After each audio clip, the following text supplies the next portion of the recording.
All right. So, Om Ganana Tva Ganavatigam Avame Kavim Kavina Vashavastavam Jeshtarajam Brahmanam Brahmanaspad Anashrinvan Nodivasi Sadhanam Sri Mahaganapaje Namaha No Devi Saraswati Vaje Virvajinivati Dhinam Vitrevatu Maha Saraswati Namaha Guru Brahma Guru Vishnu Guru Devo Maheshwara Guru Sakshat Param Brahma Tasmai Shri Guruve Namaha Guruve Sarvalokanam Vishye Bhavaroginam Hideye Sarva Vidyanam Shri Dakshina Murtaje Namaha अस्मिन् गुरुचरणारविन्दाभ्यां नमः देवीं वाचमजनयन्त देवाः तां विश्वरूपा पशवो वदन्ति सा no मन्दिरेषु मूर्जन्दुहाना धेनुर्वागस्मानुपतिष्ठितयतु व्यासं वसिष्ठनप्तारं शक्ते पौत्रमकल्मषं पराशरात्मजं वन्दे शुकदादं तपोनिधिं व्यासाय विष्णुरूपाय व्यासरूपाय विष्णवे नमो वै ब्रह्मनिधये वासिष्ठाय नमो नमः श्रीगुरुभ्यो नमः शिवशक्तिसमारम्भां भास्कराचार्यमध्यमाम् अस्मत्श्रीनाथपर्यन्तां वन्दे गुरुपरम्पराम् श्रीललिता महात्रिपुरसुन्दरी समेत श्री चंद्रमौलीश्वराय नमः श्री कांची कामकोटि पीठाधिपति जगद्गुरु Shri Shankaracharya Shri चरणयोः प्रणामाः. So first of all, let's start with the good news of congratulating all of us. After the Ayodhya verdict, today we have received a fantastic verdict of the Hindus are going to be allowed to worship in the Gyanavapi temple, which was millenniums ago or centuries ago written as Gyanvapi Mosque. It is not a mosque. So glad to see that the Hindus are allowed to worship. So that's a good thing. Having said that, do you all remember the last 2 classes or 3 classes? What was the key aspect we learned? If you have to pick it up in 1 word, 2 word. Okay, we learned about the 3 gunas, and then we learned a little bit about Upadhi, like how uh, these influence the various gunas. Mm-hmm. We also learned about the desires also we have learned. Okay.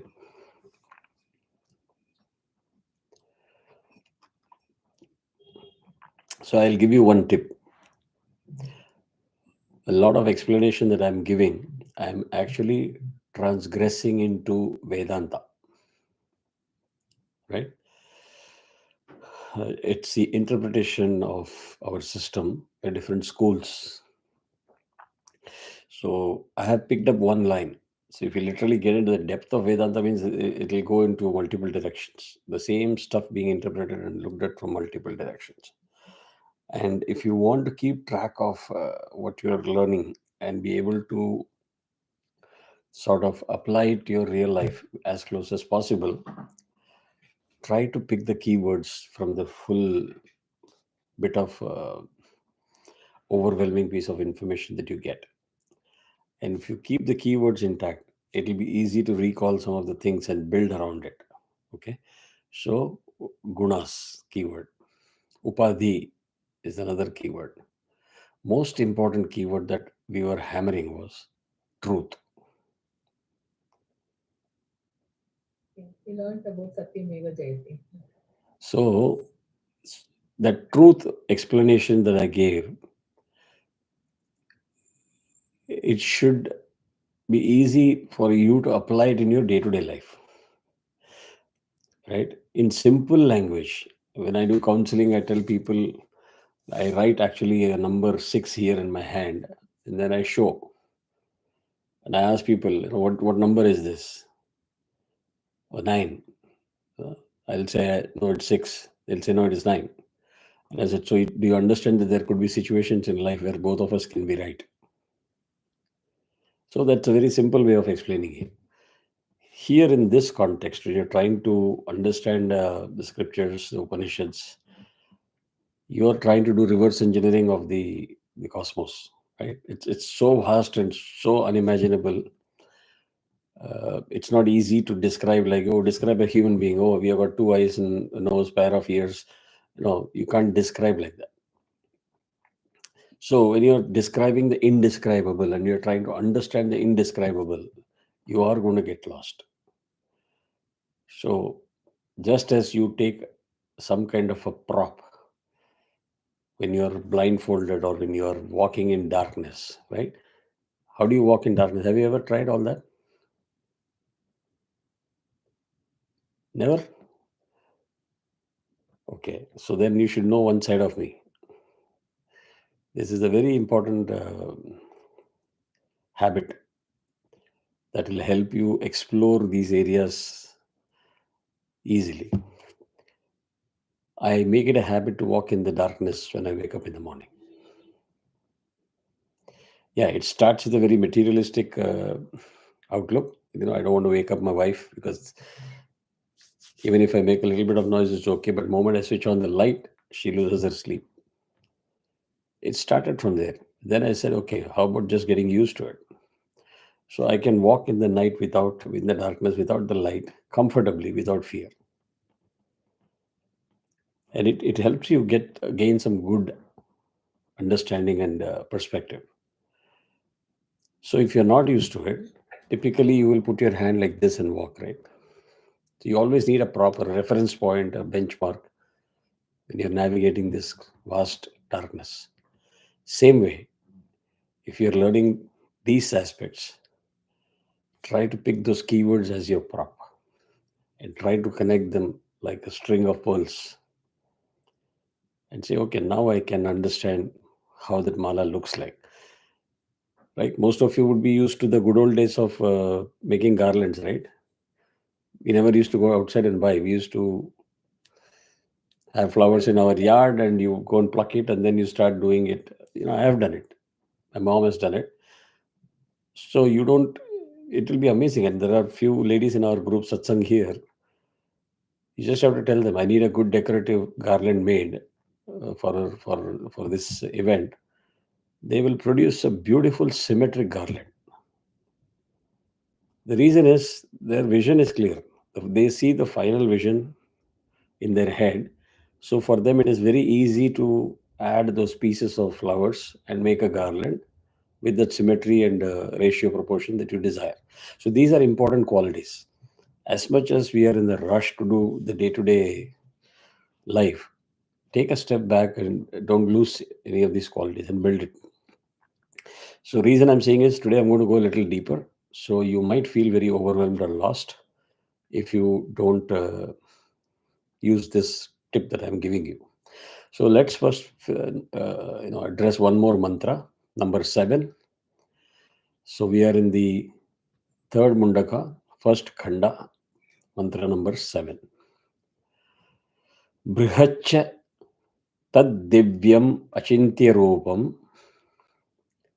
sukshmacha tat sukshmataram vibhati. Brihaccha tad divyam achintya roopam sukshmacha tat sukshmataram vibhati. Durat sudure tadihantike cha pashyat swihaiva nihitam guhayam. Durat sudure tadihantike cha pashyat swihaiva nihitam guhayam. So complicated, right? None of the words are understood. How do you expect to understand the system? The beauty is, though the words are complex, if you start reading it over and over again and break it down into individual words and try to get the meaning over a period of time, it becomes very easy because you'll see some of the things are repeated. For example, tat means that. You don't need to do a Sanskrit course. By now you know tat means that. That is referring to the Brahman. Brihat means vast. This is the keyword. So next time when I say what are the keywords, please remember this. Vast is the keyword. Divyam is effulgent.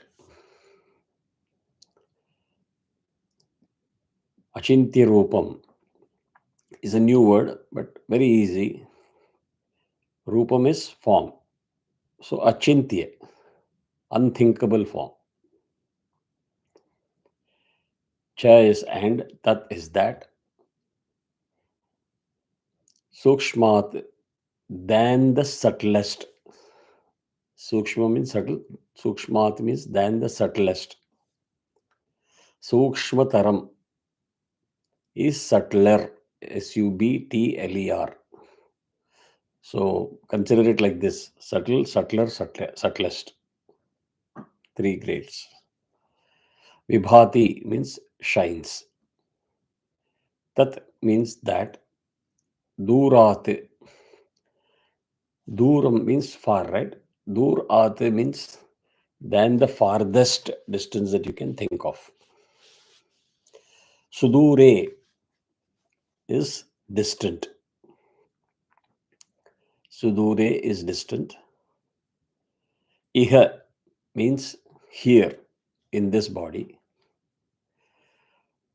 Antike within. Eva means verily. Pashyatsu, a little complicated word, but it is referring to the seers. And don't take seers in the literal meaning. Here, seers means anybody who is learned. It can be you, yourself. Remember, I've been telling, seers means don't imagine immediately sannyasi and saffron. You can be a seer if you attain that knowledge and you blow away your ignorance, right? And also, what are the other 2 keywords related to this, other than knowledge?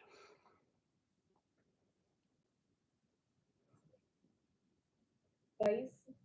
Hmm? Wisdom. No, that is knowledge. See, you So, may be having a lot of knowledge, but you should be able to apply it to a situation. So you should be no, wise. I'm saying the characterization of a seer. Just by getting knowledge, will you be a seer, or there are 2 more? Left off all their desires and all that. You're coming closer to the key. You're coming closer to the keyword. Wants and desires, and they don't have ego. They Okay. have kind of experienced the Brahman or.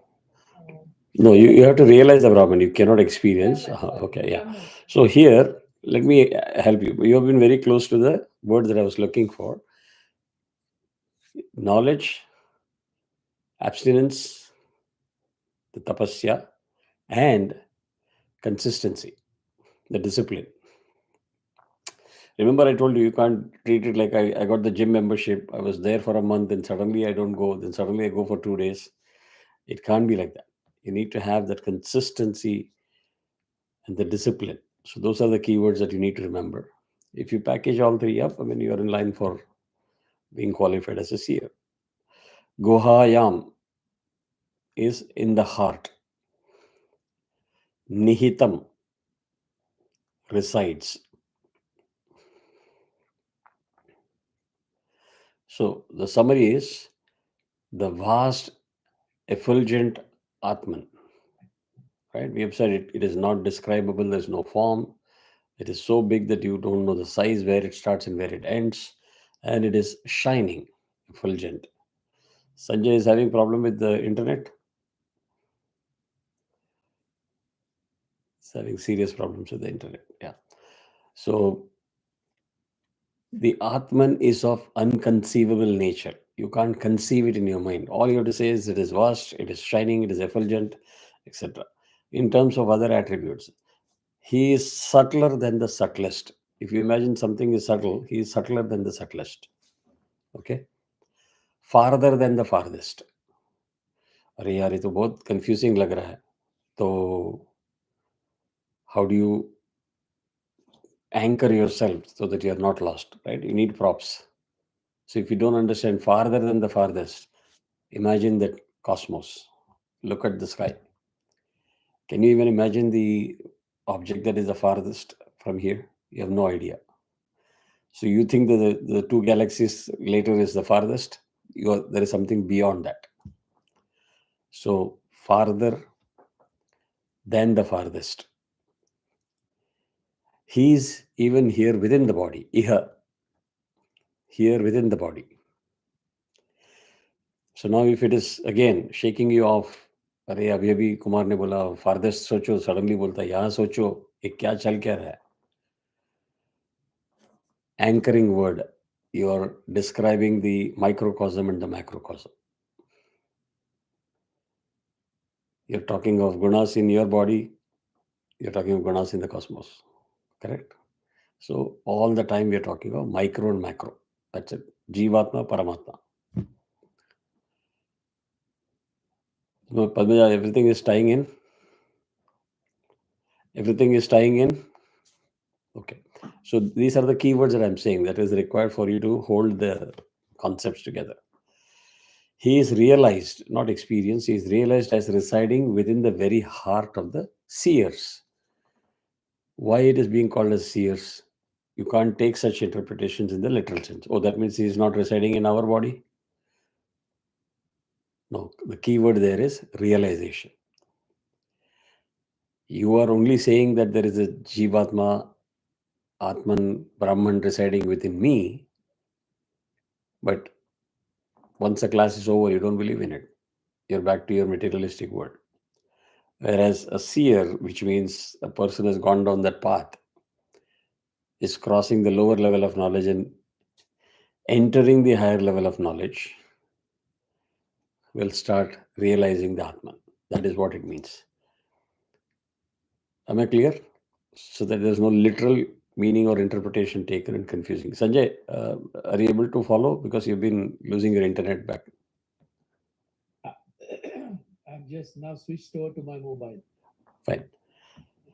So summary of everything is the mantra's meaning is the vast effulgent Atman is of unconceivable nature, subtler than the subtlest, farther than the farthest, and he is even here within the body, but realized by only the seers that the Atman is seated in the very heart.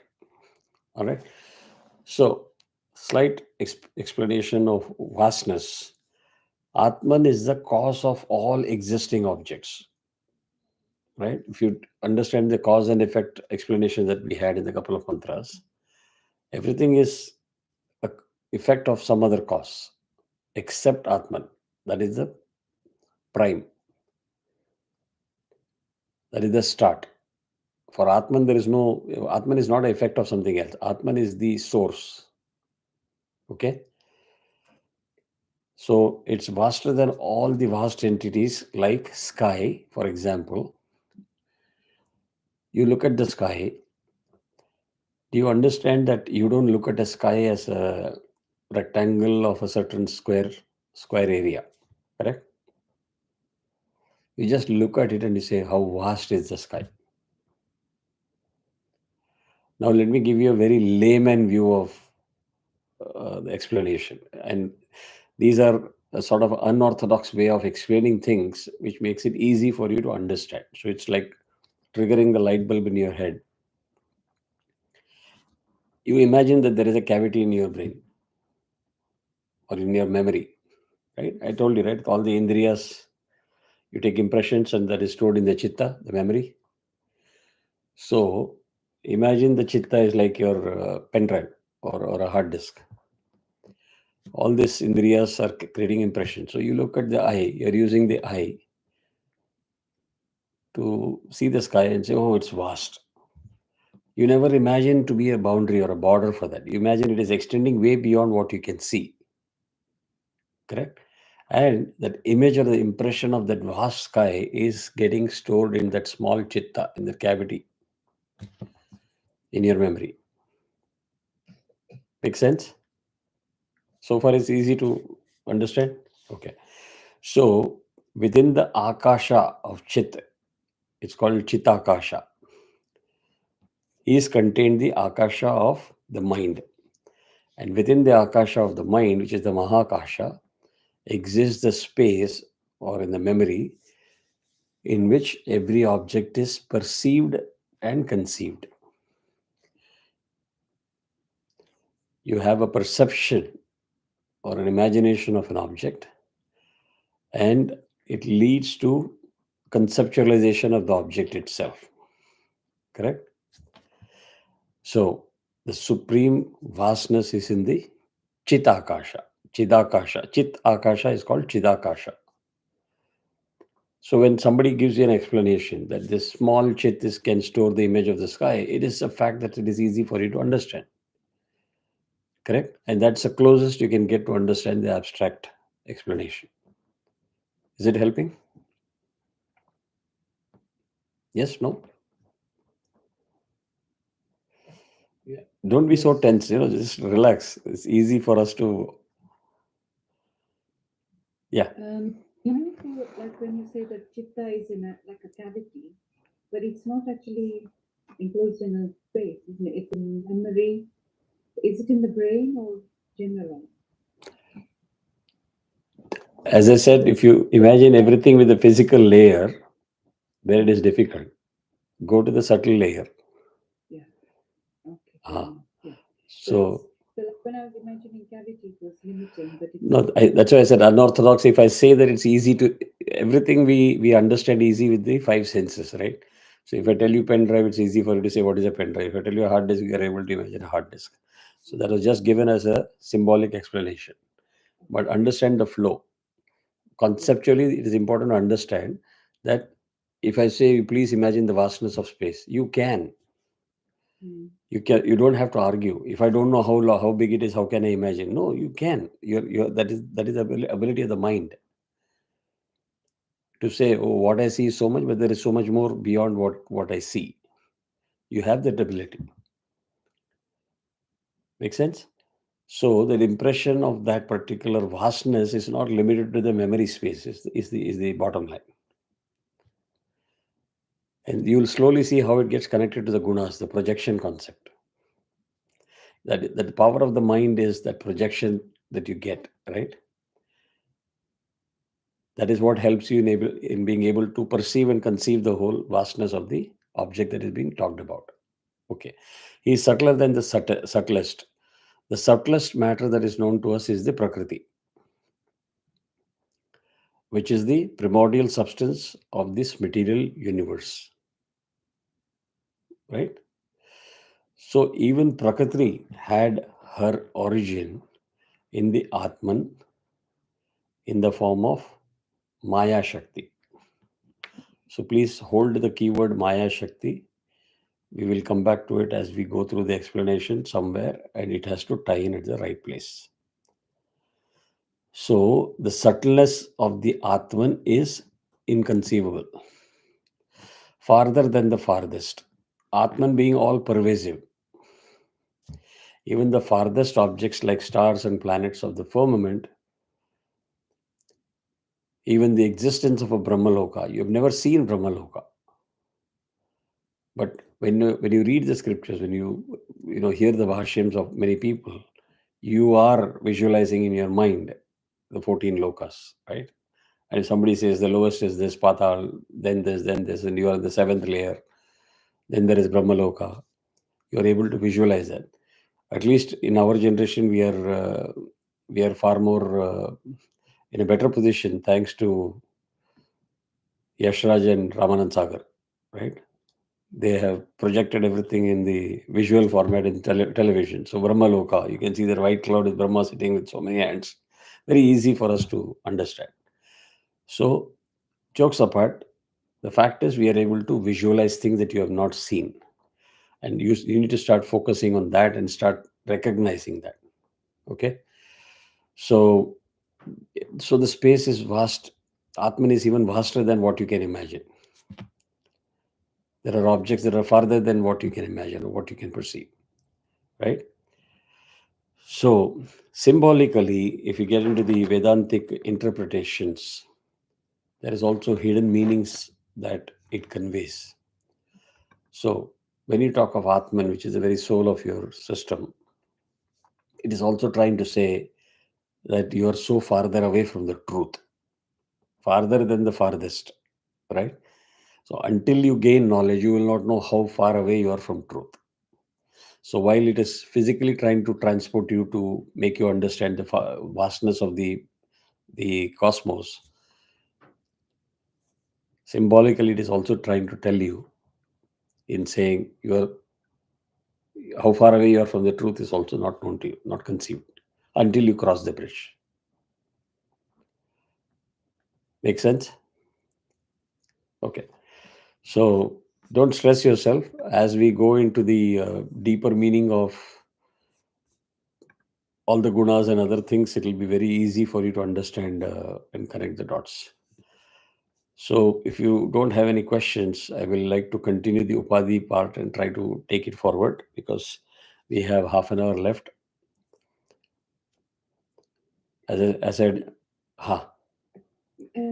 It may not be the right time to ask, but you were saying about the three gunas and each of them having avarna and Vikshepa Shakti. Vikshepa. So that's I'm a bit confused. What are the avarna and Vikshepa Shakti? That is precisely what I'm going to explain in the next half an hour. Okay, great. We didn't get into the detail of that. I just initiated. So timing wise, it couldn't have been more perfect. Super. Thank you. Or maybe I'm reading your mind. थोड़ा light हो जाओ. If I look at all of you on the screen, right? So मैं भी tension में आ जाता हूँ. क्या are we discussing something very very complex? So we all can. Can I add only one line? Yeah. Yeah. See, actually, in a very simple way, I know you people would have heard Gandaradasa song, Jagadodharana Adshivale Isrude. So in that there is one line, Ano Raniyana Mahato Mahimana, the smallest of the small and the biggest of the big. But she didn't know that she was cradling the baby Krishna. So it comes in that form in a very simple song. He has explained this particular, the way the Brahman has been. Yes. So good. Yeah. Reminded of that. Yeah. So good. Brilliant. Right. Yeah. So that's a very beautiful song where Yashoda did not know that she's cradling a baby Krishna who is all pervading, omnipresent everywhere. But she always thought it was her own kid, her own small kid in her arms. She didn't realize that God did not want her to realize that He is God. So to that extent, He made her very affectionate. Yeah. Thank you. Sorry. And honestly speaking, even if you understand 0.01% of what is being discussed, my recommendation to you is spend time with your family or your next generation, grandchildren, if you have grandchildren. Pass on the knowledge. Let them think that you are crazy, eccentric. Start spreading this knowledge. क्योंकि इसमें से 0.01% भी अगर ज्ञात होगा कि ये topic क्या है, at least we won't see such nasty comments, who is Ram and whether Ram existed, is it reality, is it ये बकवास सुनने को अपने को नहीं पड़ेगा. I mean, it's literally very very hurting these days. I know it's election cycle, but it's very very hurting, the kind of language that emanates from India. बाकी लोगों से आएगा तो भी ठीक है, अपने ही लोग बैठ के जो बात करते हैं, we many of us we feel here, right? Just literally catch the next flight, go there and लेके जरा ऐसा तमाचा मार दो कि भाई you just shut your mouth up, that's it, और कुछ नहीं चाहिए. Let the Sanatanis live their life the way they wanted. We didn't ask your opinion. So not from a sort of a political standpoint, I'm saying एक ही उसका message कारण यही है. I didn't mean it in the literal sense कि तमाशा मारने का है. क्या होता है कि it takes months and years for you to stabilise that mind, एक सोच में लाना, एक अंडरस्टैंडिंग करना और उसको एक तरीके से आगे लेके जाना. It will take one fraction of a second. All I have to say, hey, look at you, you're looking like a moron. It took me 2 seconds to make that irresponsible statement. उसका after effects रहेगा आपके ऊपर दिमाग में probably for days and weeks. So that part others have to understand. No matter how evil you are, उसका significance समझना चाहिए. So anyway, back to this. So we said we'll talk about the Upadhi, right?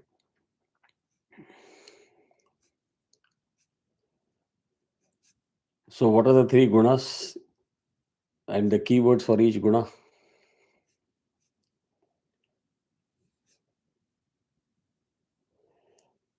ठीक है. So I will give you today the keyword, उसको याद रखो. Sattva guna is revelation.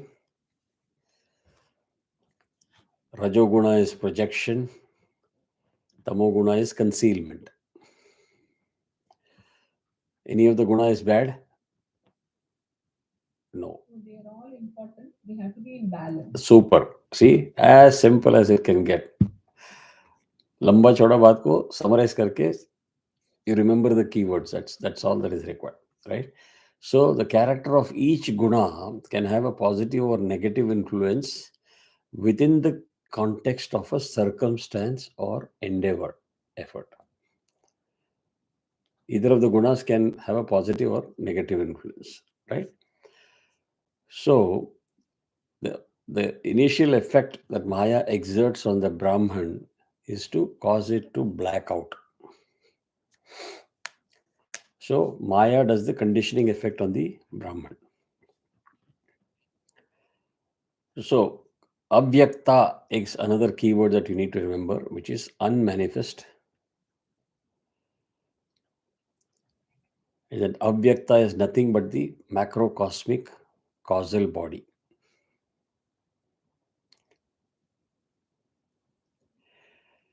The causal body associated with the Jiva. Please understand here, there is going to be two different aspects that is going to be explained.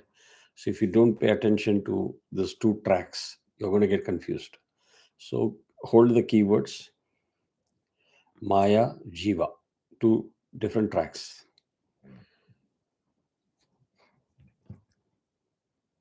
So Jiva is associated with the individual person. And when you talk of Jiva and the causal body, you say that the causal body is a collection of karmas.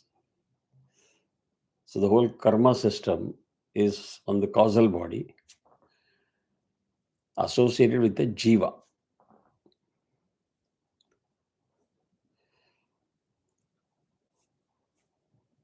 On the contrary, Maya is not a storehouse of accumulated karma. Maya is not.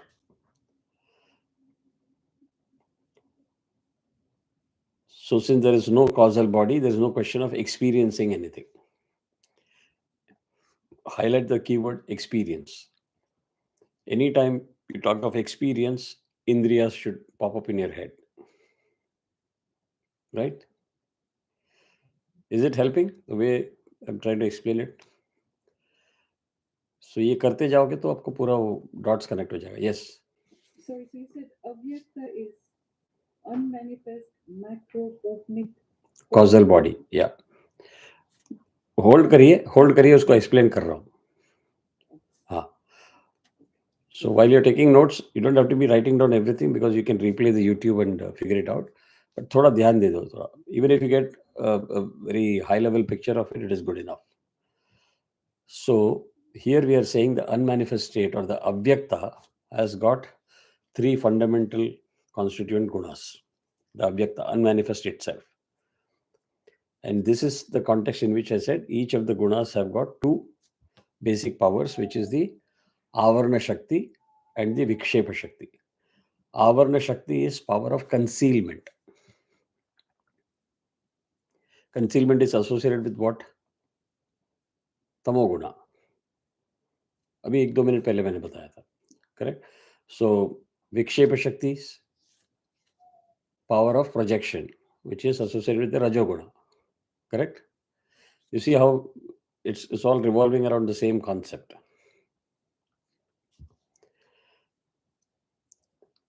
So by means of these two Shaktis of concealment and projection, each guna produces a different upadhi. That upadhi accounts for one of the three essential aspects of manifestation.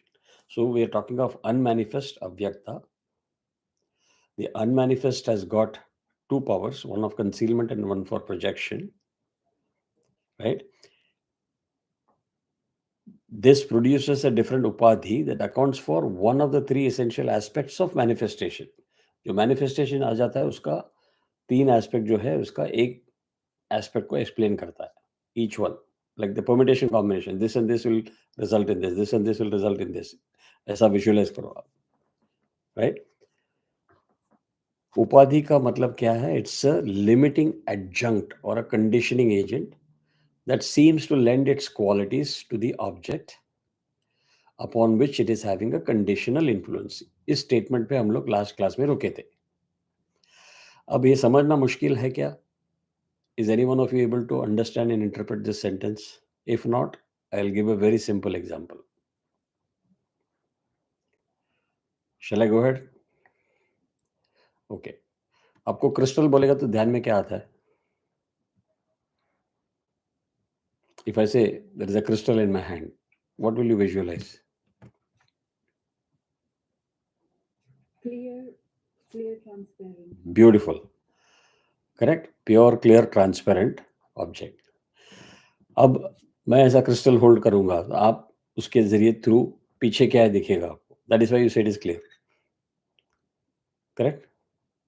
Now imagine you take a rose petal, red rose petal, and you hold it right close to the crystal but on the back side. And वही crystal को मैं दिखाऊंगा, आपको क्या दिखेगा? It will be the color of the petal. So the color of the crystal will change to the color of the rose petal. Correct? अब ये तो मुश्किल नहीं समझना और ये तो क्लिनिकल एविडेंस नहीं चाहिए. घर पे आप एक्सपेरिमेंट कर सकते हो. This is the concept that you need to understand or apply in trying to navigate this section of what I'm explaining. You can have a crystal clear object in front of you, but just by merely placing a conditioning agent, which is in this case a rose petal, you project as if the color of the crystal itself has changed. तो क्या इसमें, what is at play? It is that mind. On one hand, you're saying, I know the crystal is crystal clear. I know it's the color of the rose petal that is red. But क्या करें, सामने दिखता है मुझे crystal red colour में दिखता है. Did I say anything false? It is that mind that interprets each of these things. Correct?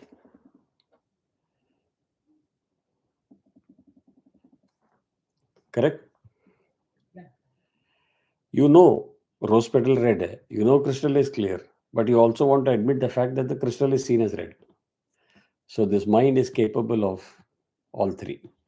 And that is because of the effect of Maya, which is the conditioning influence. So the Brahman, which is very pure, because of the effect of Maya, takes on various characteristics due to the upadhi that Maya projects upon it. Upadhi is again Avarana Shakti and Vikshepa Shakti, resulting in various characteristics.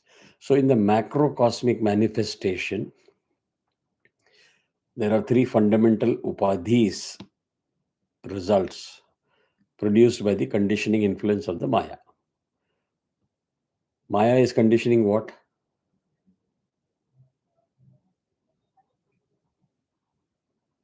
You have to unmute yourself.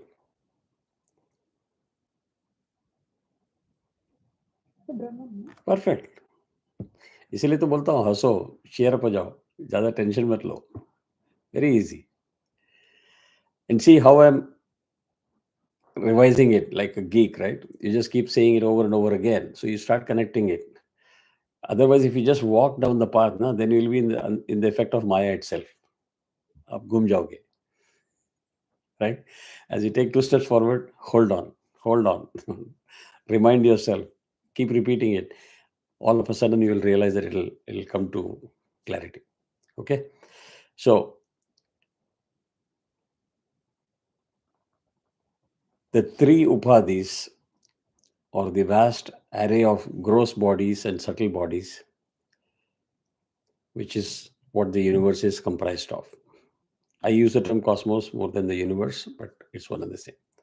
So, Sattva Pradhana Prakriti, the sattvic aspect of Maya, right, or the original matter, produces Maya Upadhi.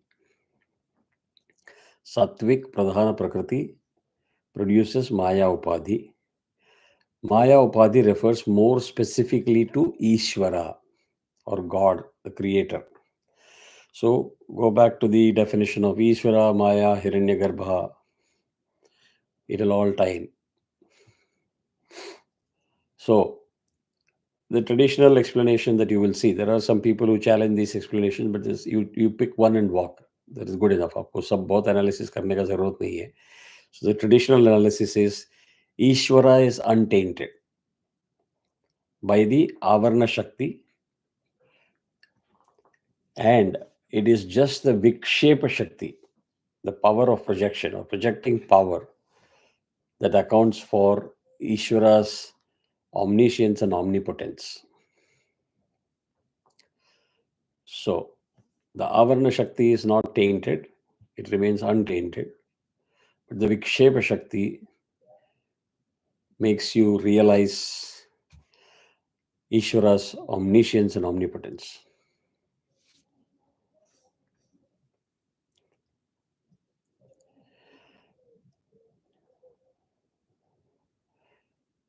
So later on, I'll revisit this and I'll tell you the source of information, which book explains this concept and where this information is coming from. If you're going to get challenged, you don't have to listen to just Kumar saying something and accepting it. उसका मैं explanation आपको बाद में भी दे दूंगा. So, bottom line, Ishvara's role as Srishti, Sthiti, Laya Karta. Laya means rhythm. Srishti, Sthiti, Laya Karta. Creator, sustainer, and dissolver of the universe.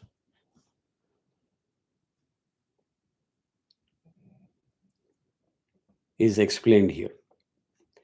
Now, Rajoguna, Raja Pradhana Prakriti. The Rajo Pradhana Prakriti, or the Rajasic aspect of Maya, produces Avidya Upadhi.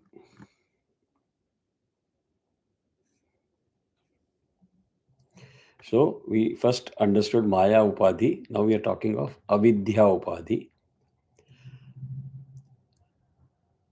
And it brings the Jiva into the being. The Jiva does not refer to any individual person, but rather the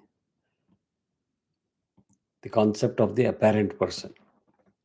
So in the context of Jiva, the Avarna Shakti renders the individual ignorant of the true limitless nature.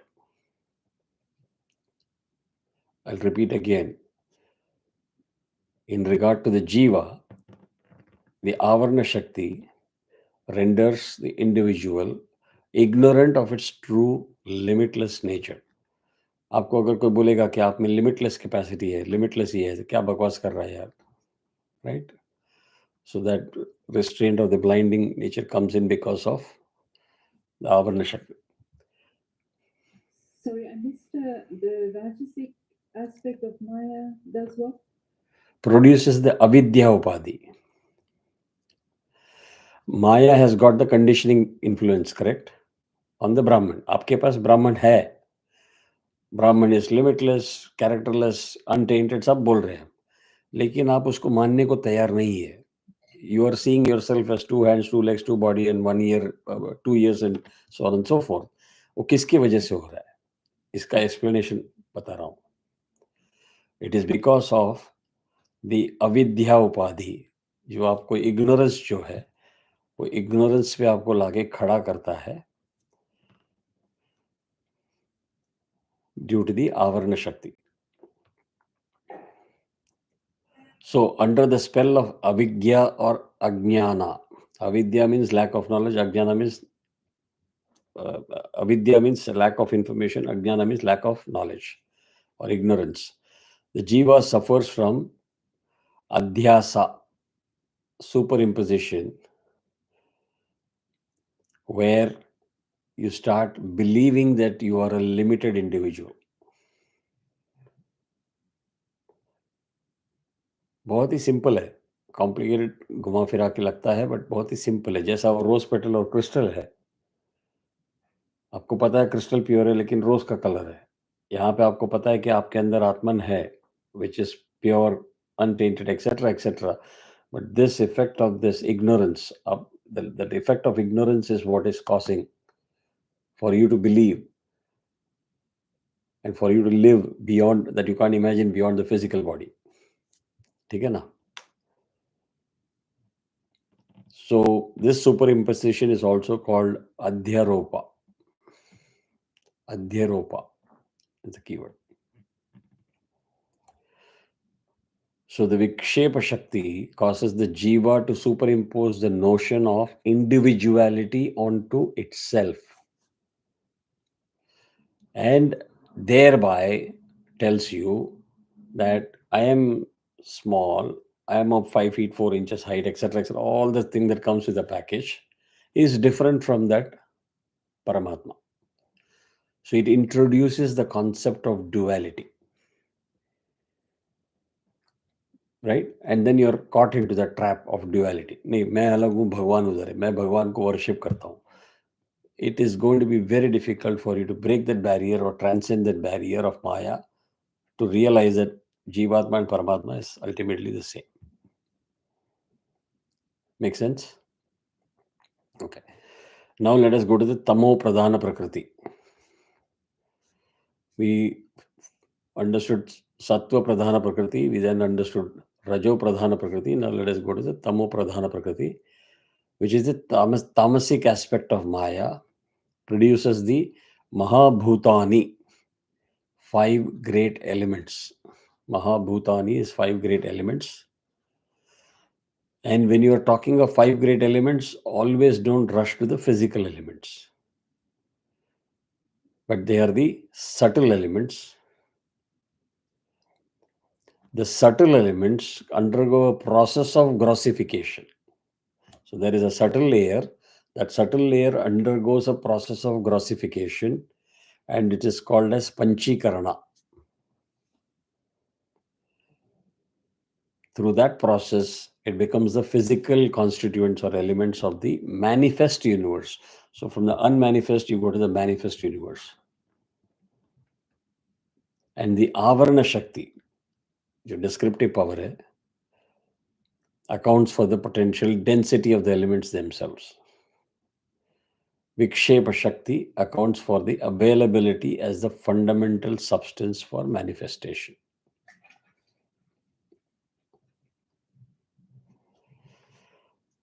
So when you talk of the causal body, in terms of the 3 bodies, Maya Upadhi constitutes the macrocosmic causal body, and Avidya Upadhi constitutes the microcosmic causal body. Keep 2 tracks, Maya Jiva, right? So the Maya Upadhi constitutes the macrocosmic causal body, and the Avidya Upadhi, जो ignorance है आपको, जिसके वजह से आपको अपना आत्मन को limit करने का इफेक्ट आता है, by which you don't believe that you are the same as Paramatma and you believe these two are different. The duality concept is introduced is because of the avidya or ignorance, which constitutes the microcosmic causal body.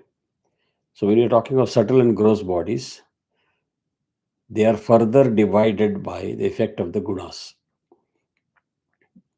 So the gunas are having the effect on the 5 subtle elements, which are the products of the Tama Pradhana Prakriti. If you're getting confused, go back to that word. Each of the gunas has got a effect on the others. So imagine multiple arrows. So sattvic, rajo, tamo, इसका इनके दोनों के ऊपर है, इनका इसका इन दोनों के ऊपर है. So it's a permutation combination. If you apply, you will see the net result of how many options you end up with. So the sattvic and the rajasic aspects of the tamo pradhana prakriti together produce the subtle body in both the microcosmic and macrocosmic aspects. The sattvic aspect of the Tamo Pradhana Prakriti produces the 5 Jnanendriyas. The sattvic aspect produces the 5 Jnanendriyas, which are the perceptive organs. And through the perceptive organs, you are able to perceive everything. So what are the 5 Jnanendriyas? हम लोग कभी सात्विक aspect की बात कर रहे हैं तो व्हाट आर दी 5 ज्ञानेंद्रियास? दे आर दी मनस, which is the mind, buddhi, which is the intellect, chitta, memory, and ahankara, ego. So the perceptive 5 jnanendriyas, manas, buddhi, chitta, and the ahankara. These are the sattvic aspect of the tamo pradhana prakriti. The rajasic aspect produces the karmendriyas, the active organs, and the 5 pranas.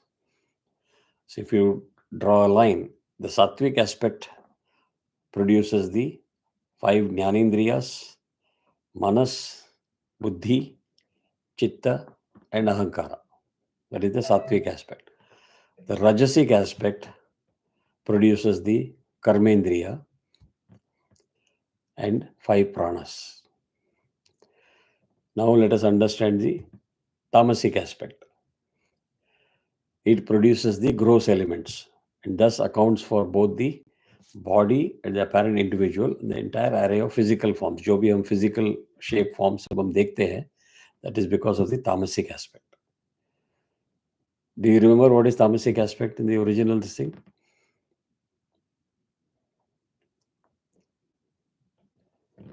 Concealment.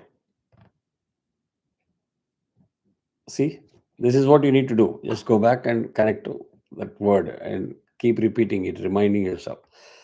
So, for the subtle body, at the macro level, the subtle body or the Sukshma Sharira is referred to as Hiranyagarbha.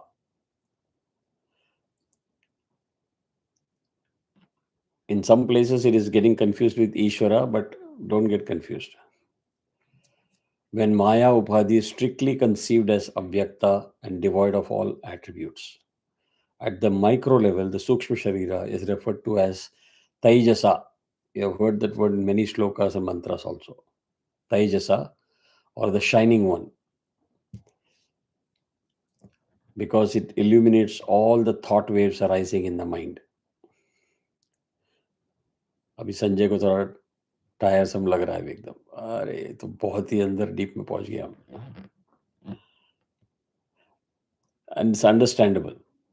As I told you in the beginning, just take the first impression. इसको फिर से हम revise करेंगे, फिर से 2-3 बार बात करेंगे तो सब अपना क्लैरिटी आ जाएगा. So now let us go to the gross body. At the macro level, the Stula Sharira is referred to as Virat. At the micro level, it is referred to as Vaishwanara or simply Vishwa. Vishwa means the one who assumes many forms. So आपका shape अलग है, आप दिखते अलग हो, मैं अलग दिखता हूँ. Each one of us look different. Now the 5 sheaths जो हमने पढ़ा है, you remember all the koshas. Let's start connecting that. So the 3-body division of the total and the individual can also be considered as 5 sheaths. So Maya Upadhi and Avidya Upadhi equate the macrocosmic and microcosmic aspects of Anandamaya Kosha.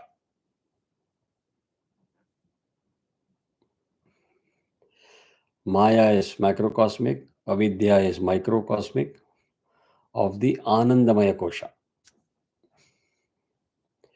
The sattvic aspect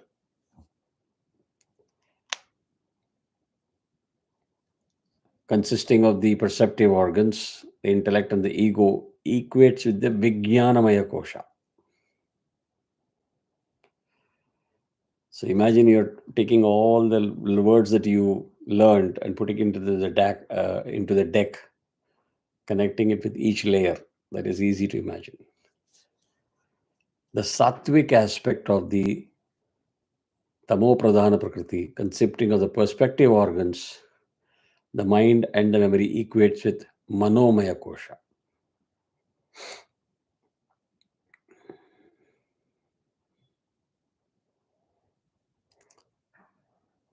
So If you take the perceptive organs, the intellect and the ego, ये तीनों को आप पकड़ेंगे तो विज्ञानमय कोशा पे आएगी. If you take the perceptive organs, the mind and the memory, you go to Manomay kosha. So इसमें से क्या सीखने को मिलता है? The perceptive organs, which is also called as Jnanendriyas, correct, resides in both. Are you able to keep track of what I'm saying? The perceptive organs and the intellect and the ego goes to Vijnanamaya Kosha. The perceptive organs and the intellect and the ego, and the mind and the memory go to Manomaya Kosha.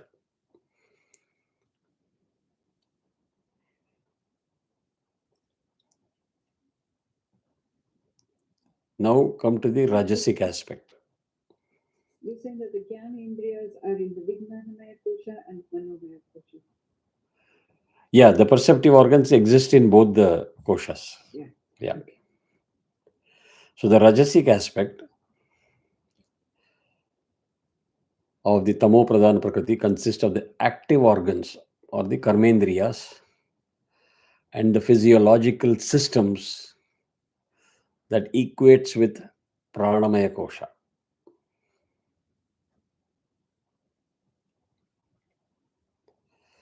So the Rajasic aspect of the Tamo Pradhana Prakriti consisting of the active organs or the Karmendriyas and the physiological systems equates with the Pranamaya Kosha. देखिए कितना layers है, कितना complex systems है जिसके अंदर interdependency है. ये सारा चीज को क्रॉस करके आपको क्लैरिटी आएगा, तब आपको समझ में आएगा कि भाई ये ड्युअलिटी सब माया है. There is no duality that exist. And finally, the tamasic aspect of the Tamo Pradhana Prakriti consists of the 5 gross elements and it equates with Annamaya Kosha. So if you go from the reverse, from the outermost, you start with Annamaya Kosha, which is because of the tamasic aspect, and coming out of the 5 gross elements, you go inner, the Rajasic aspect consists of the active organs and the physiological systems, which is called the Pranamaya Kosha. And then in the Manomaya Kosha, you have the perceptive organs, the mind and memory. In the Vijnanamaya, further, perceptive organs, intellect and the ego. And Anandamaya Kosha, further deep, resides the Maya Upadhi and Avidya Upadhi. You saw how everything got connected? I will repeat this at least 2-3 times in the future sessions. That will help you understand. Essential इसमें सबसे keyword ये समझना है कि when we keep saying माया माया, माया को आप अभी जरा डिटेल में बोलने के लिए आपको टॉपिक रहना चाहिए. Right? You start, don't keep being at the generic level. Maya, Maya, Maya. Start describing it in more detail. Visualize that. We connect it to, map it to all the koshas, connect it to all the pranas and all the physiological systems, divide it into the karmendriyas, jnanendriyas. At least overall picture में वो कहाँ क्या fit होता है वो आपको idea आना चाहिए. Once you understand that, it will take you forward. So I think timing wise, we just made it very good, exact on the top of the hour. Thank you so much. The call is about to end. See you next time. I'll call you. अभी call end हो जाएगा अभी. हाँ. So give me a call on WhatsApp. I'll respond to your question. No problem. Yes, sir. हाँ. Yeah. Bye. Thanks. Thank you. Bye, everyone. Bye. Bye.